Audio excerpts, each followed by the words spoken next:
बिस्मिल्लाहिर्रहमानिर्रहीम, अस्सलाम वालेकुम। कुदरत का भी अपना ही एक निज़ाम है। हुकूमत जिसको चाहती थी कि उसको गाड़ी में ही नहीं बिठाना, वो इसमें मौजूद ही ना हो, आप देखिए वही ड्राइविंग सीट पर आ गया है।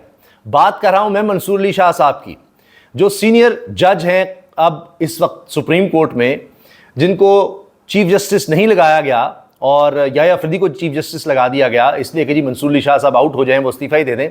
वही मंसूर अली शाह अब ड्राइविंग सीट पर हैं सुप्रीम कोर्ट में, क्योंकि फुल कोर्ट इजलास होता है। आज जो सबसे बड़ी खबर बनी है, सुप्रीम कोर्ट का फुल कोर्ट इजलास जो चाहते थे मंसूर अली शाह साहब बुलाना, वो बुलाया गया और मंसूर अली शाह साहब पाकिस्तान में नहीं थे, उसके बावजूद उनकी शिरकत को यकीनी बनाया गया वीडियो लिंक के जरिए। और फुल कोर्ट इजलास में सब ने मिलकर मंसूर अली शाह के मंसूबे को मंजूर किया।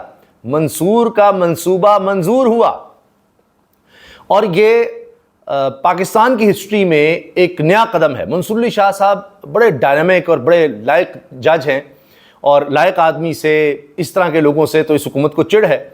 और फिर यही हाल होता है जो मरीम नवाज साहिबा का हुआ, जब आप ऐसे लोग अपने इर्द गिर्द रखेंगे जो सिर्फ आपकी तारीफ़ करें और बाकी कोई क्राइटेरिया नहीं है, तो फिर वही होगा जो भी हम देख रहे हैं मरीम नवाज साहिबा के साथ हुआ है कि उनको हाथ भी जोड़ने पड़ गए हैं।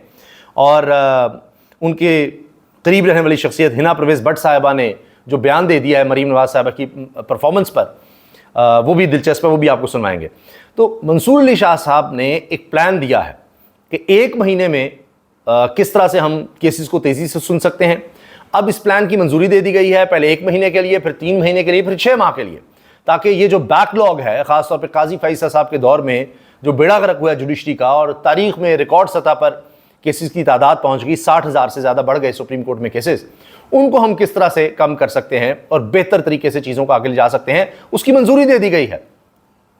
फिर आप ये देखें कि ये चीज़ भी हुई है कि कोर्ट नंबर 1 में एक अरसे के बाद, कोर्ट नंबर 1 ही चीफ जस्टिस की अदालत, वहाँ पर किसी वकील के साथ बदतमीज़ी नहीं की गई, कोई गालम गलोच नहीं हुई, कोई शोर शराबा नहीं हुआ, किसी ने ऊंची आवाज़ में कोई बात नहीं की। वो जो काजी फैसल साहब झुंझलाहट में नज़र आते थे ख़ास तौर पर आखिरी दिनों में अपने, वो कुछ नहीं था। बड़ी स्मूथली जनाब 1.5 घंटे में 30 केसेस के मामलात आगे बढ़े, जो ये सब कुछ हुआ।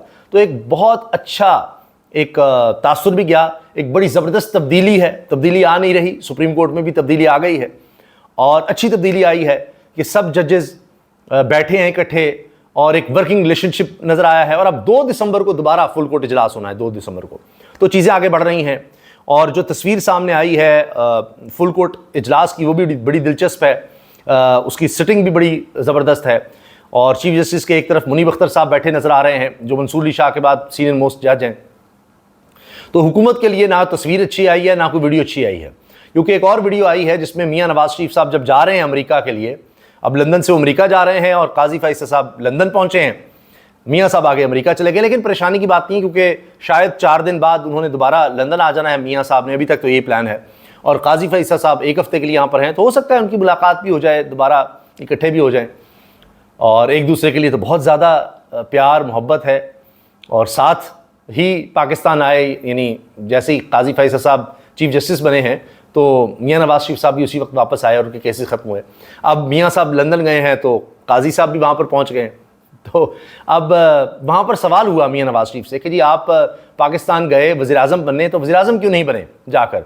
तो मियाँ साहब गाड़ी में बैठते हुए कहते हैं, अमेरिका जाने से पहले ये सवाल पूछना ज़रूरी है, क्योंकि अमेरिका जाकर ये बातें भी हैं, अब किसी को आप रोक तोड़ नहीं सकते हैं। वो कह रहे हैं कि जी ये अब जाकर मियाँ साहब, ट्रंप चूँकि बनने लगा है सदर, तो ये उनकी इंतज़ामिया से, उनके जो करीबी एडवाइज़र हैं उनके साथ को कहानी जोड़ना चाहते हैं कि जी वो ट्रंप के साथ मेरा बड़ा अच्छा रिलेशनशिप बन जाए और ट्रंप जो है जब सदर बन जाएगा तो फिर वो हमारे लिए भी कुछ करेगा या दोबारा मुझे वज़ीर आज़म बनवा सकता है वहाँ से प्रेशर डलवा कर।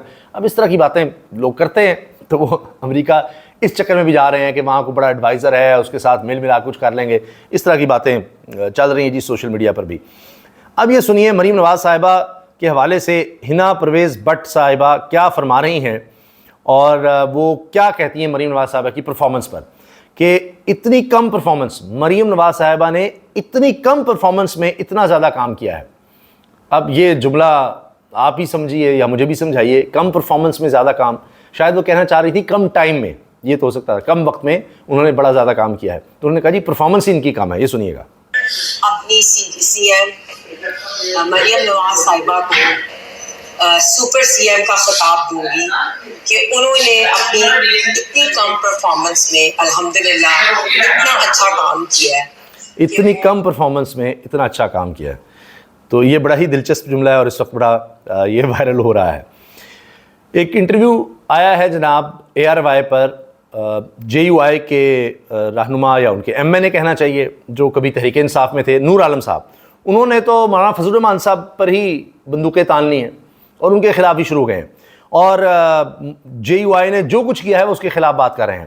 کہتے ہیں جی JUI کے حوالے سے انہوں نے کہا کہ جی ہمیں فوجی عدالتوں کے حق میں بھی بات کرنی چاہیے، میں حق میں ہوں، اسمبلی میں بھی حمایت کریں گے. اگر اس کا استعمال عمران خان کے خلاف ہو، یہ سوال ہوا تو کہا جی چاہے جو بھی ہو.